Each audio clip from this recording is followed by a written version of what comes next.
Buenos días, mi nombre es Félix Sánchez y les vengo a hablar de los elementos fundamentales, elementos variables y elementos que cumplen más de una función correspondiente al libro Análisis de la Arquitectura por Simon Unwin.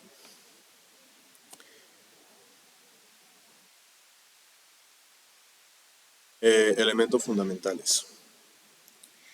Entendemos que la arquitectura es la organización elemental y conceptual de sus partes, en un todo, una estructura intelectual, pero además de esto están conformados por distintos elementos. En este caso tenemos los elementos fundamentales de la arquitectura, que no son materiales de construcción, sino elementos conceptuales de la arquitectura que permiten la identificación o formación de lugares con condiciones como el terreno, que es una característica con la que se relacionan las obras de arquitectura, el espacio sobre esa superficie que permite moldear el lugar, la gravedad, la luz y el tiempo.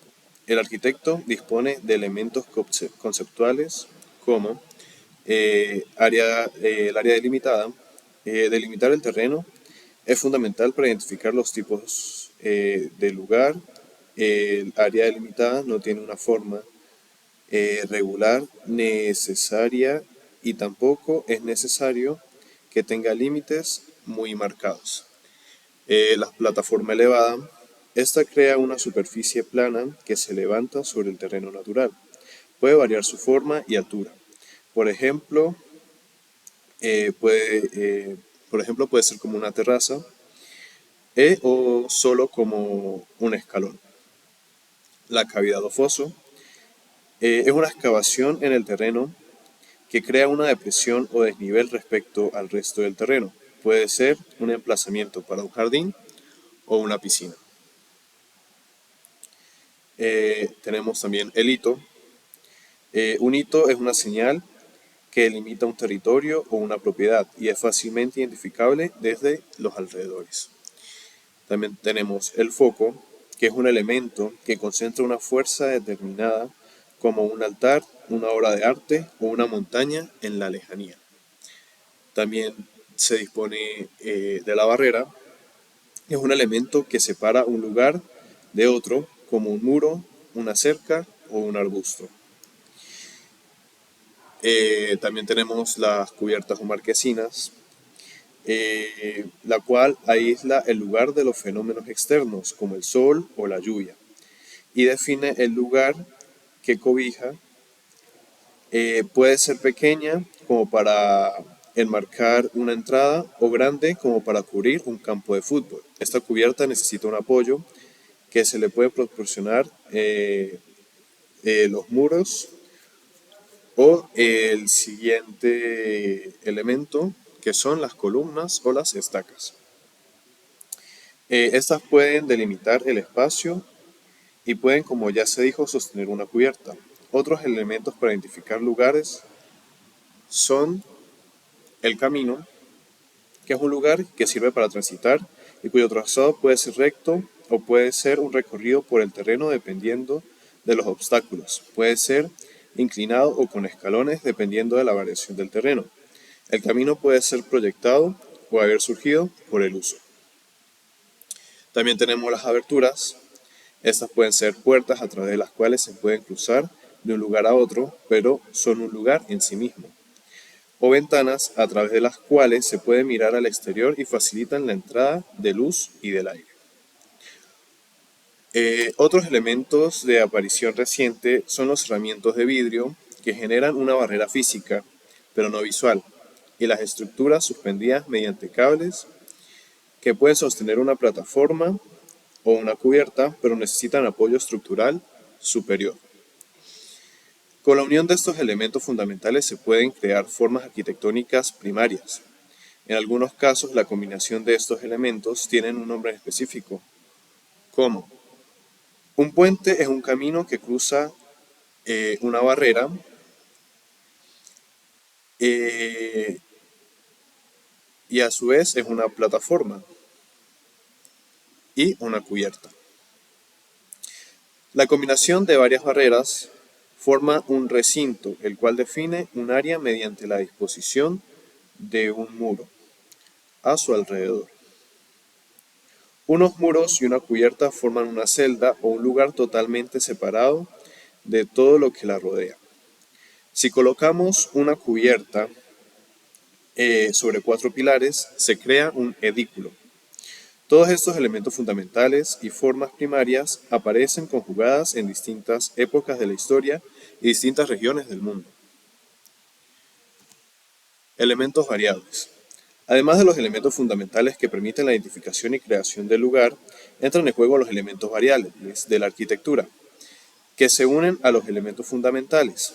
Cuando estos adquieren forma física, entran en juego la influencia de la luz, el color, los sonidos, los movimientos del aire, la temperatura, los olores, incluso el gusto, las cualidades y texturas de los materiales usados y por el uso, el tamaño y efectos del paso del tiempo. La combinación de elementos fundamentales y elementos variables es infinita. Los elementos primarios están sujetos a la imaginación del proyectista, mientras que los elementos variables son impredecibles. Se pueden escoger las medidas precisas de los espacios y la agrupación de las columnas, pero no se puede saber a ciencia cierta la forma en que reflejará la luz o el sonido o qué olor tendrá. El control sobre los elementos variables es una batalla que aún continúa. Definiremos la luz, que es una de las condiciones primordiales que rodean la arquitectura, pero puede ser usada como elemento de luz solar.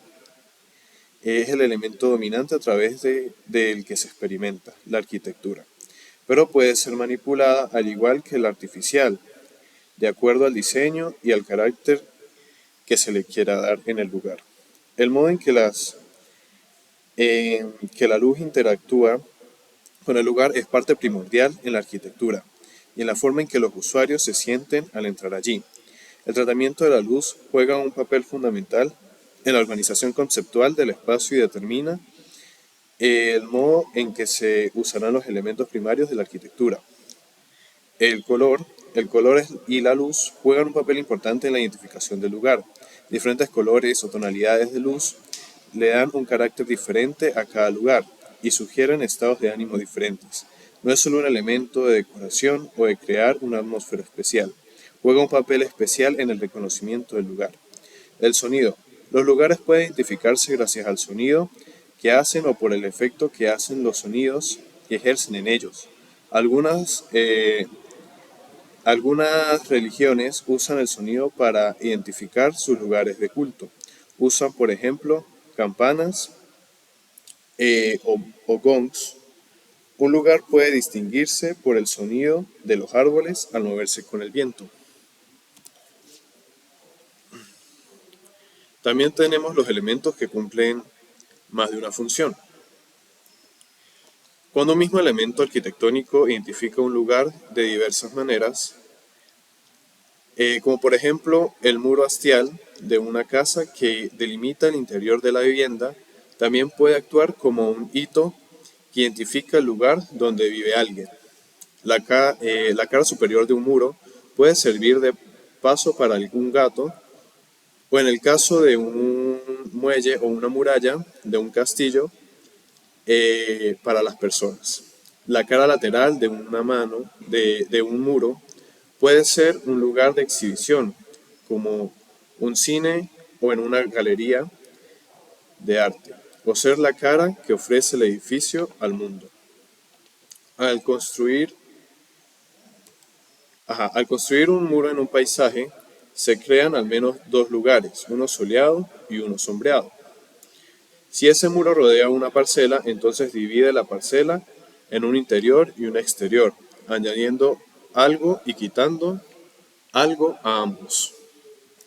Lo mismo ocurre en el interior del mismo edificio. Un simple muro divisorio crea dos habitaciones. Una cubierta plana también es una plataforma.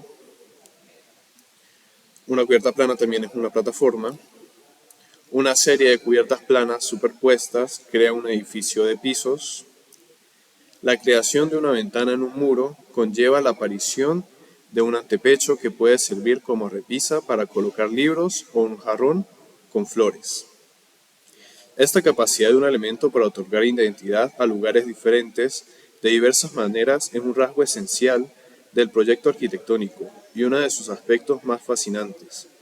Engloba de manera interactiva los procesos mentales de reconocimiento y los de creación y actúa a cualquier escala.